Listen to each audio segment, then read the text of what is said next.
Good afternoon, Burlingame community. I wanted to continue some video celebrations in my communication this week. So I was at BIS this morning as we not only welcome back our sixth graders, but our seventh graders and our eighth graders.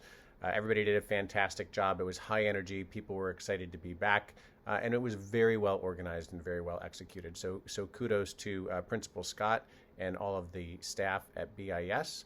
The campus looks great. It went off without a hitch. And that brings us to the first step in returning all of our students, TK through 8, back to school in the hybrid model. Everybody is there at this point, and I want to give us some perspective by highlighting the fact that as an LCFF district, that's a district that only receives the minimum $8,800 per student a year to educate our students.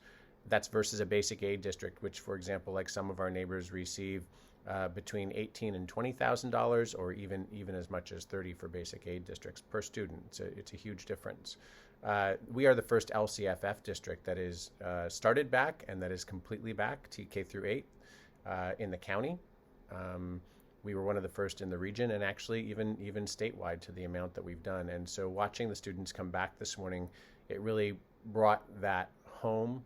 I knew that sort of in my head as we've been pushing really hard, but it just brought it home. A lot of folks are still working on the fundamental agreements just to begin that process, which means that they probably won't be back until April or May.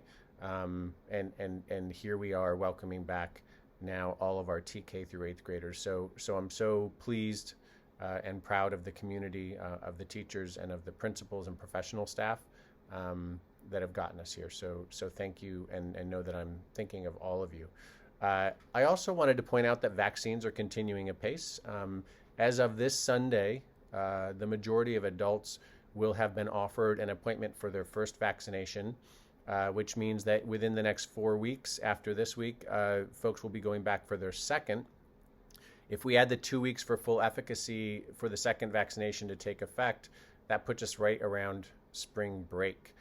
And so we are unusually far ahead in that category as well, thanks to the efforts of the County Office of Education and Public Health and all the superintendents in the county coordinating to make sure that we rapidly got teachers that are actually teaching in districts that are actually open vaccinated first, and that includes us. We've really benefited from that very thoughtful plan.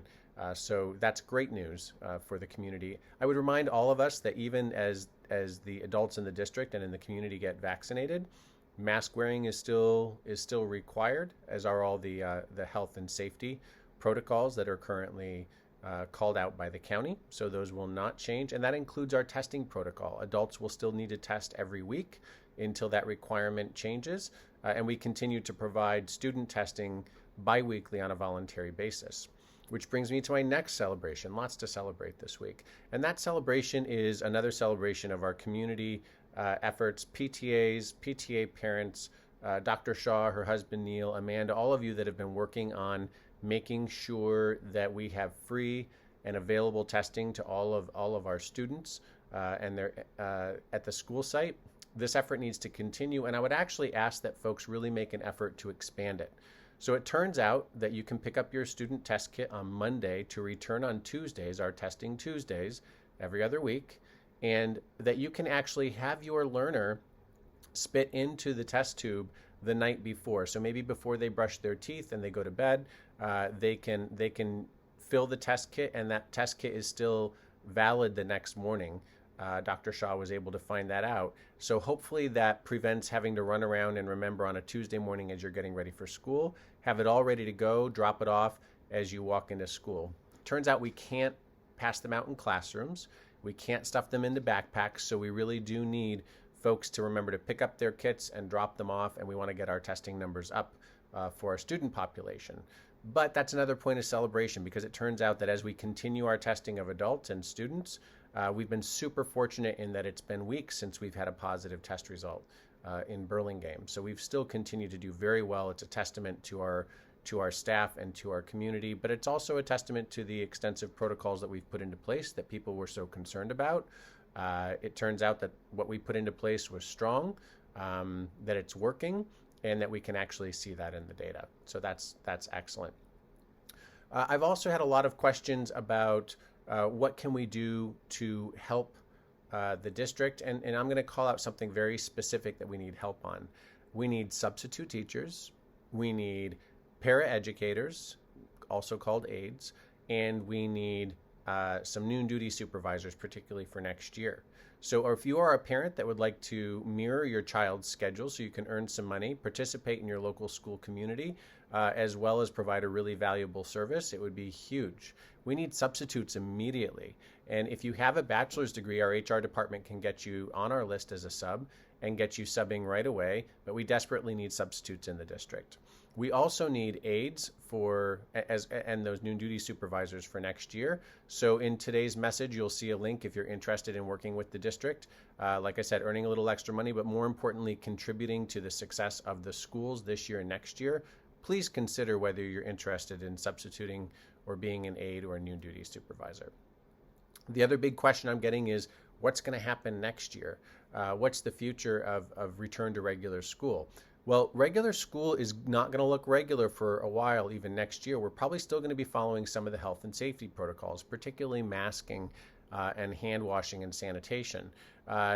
Other guidance is really sort of up in the air right now. We have competing national guidance, state guidance, and county guidance as everybody sort of scrambles to come up with what are the new guidelines for school opening to give us some consistent direction in California.